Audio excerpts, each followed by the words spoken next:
What do these people have in common? They're all residents of America's 51st state, Poverty, USA. There are 37 million people living there, almost as many as live in California. 1/6 of all of America's children live there, a higher percentage than most industrialized nations. Many of its residents work full-time, 2 jobs, or even 3, and still can barely make ends meet. Poverty is hopelessness. Poverty is an experience when there seems to be no way out of a set of conditions. For a person that experiences poverty, his or her situation is so bad, so bleak, that they have very little options left.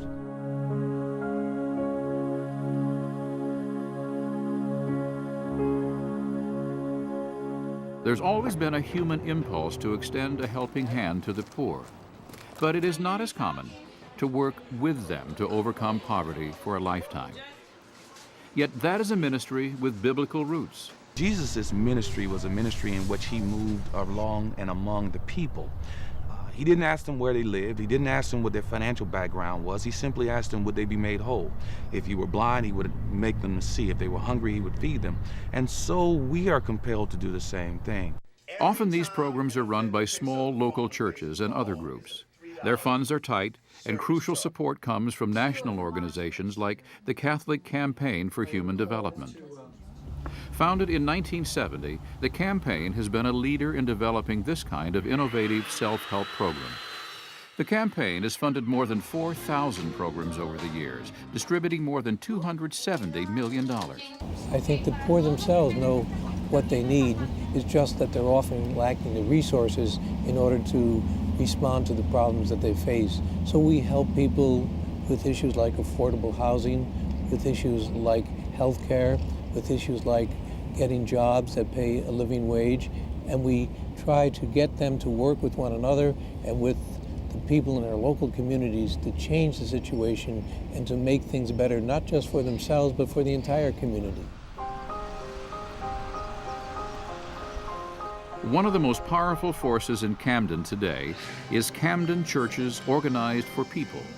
CCOP, as it's known, is a community organizing group that seeks to increase the city's quality of life. Starting in 1996, with the help of the Campaign for Human Development, CCOP set its sights on Camden's housing crisis and the far-reaching effects of abandoned housing.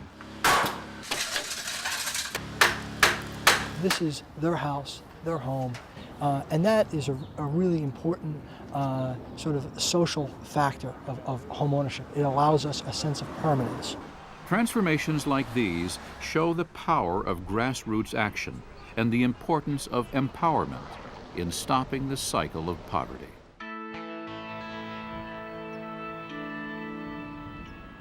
One of the greatest contributing factors to crime, low incomes, and gang violence in South Central Los Angeles, a public education system that Newsweek has called the worst in America. Education is probably the single most critical divide between a lifetime of poverty and the opportunity to escape poverty. If you drop out of high school, you are looking at a lifetime of poverty almost for sure. In the state of California, they use third-grade testing scores to determine how many prison beds they'll need in the future. So if you can't get an education, this state has taken the stance that by the time you reach third grade and you're not reading, we might as well prepare a prison bed for you. And so we decided to do something about it. That something was the GED initiative. The GED initiative is based on a simple idea that education is the best way to break the cycle of recidivism. They contacted me through someone saying, you talk about crime prevention, not just putting people in prison, but prevention. Our idea is let's make it a condition of their parole that they work toward their GED equivalent. And when they hit me with that, I thought that was a marvelous idea. By empowering themselves, the poor take control of their own destinies. That's a critical part of grassroots anti-poverty work, no matter what the location, whether the streets of the South Bronx or the wide-open deserts of southern New Mexico. We could not have made the kinds of strides that we made, particularly in the startup phase, without the kind of support and funding and grant making that organizations like the Campaign for Human Development have made. By challenging the local culture in that sense, we have brought the low-income community to the table, whether that be in education or health care or job training or water. What the Catholic Campaign for Human Development is trying to do is to identify people within local communities who are themselves living in poverty. They know the solutions to their problems, but they need support, they need technical assistance, they need resources to resolve these problems. So the Catholic Campaign tries to empower local people to address their needs, to find realistic solutions, and to realize that we want to eliminate poverty not just for a day, but for a lifetime. Our job is to make a difference in someone's life, to take them out of the darkness of despair into the light of opportunity and hopefulness.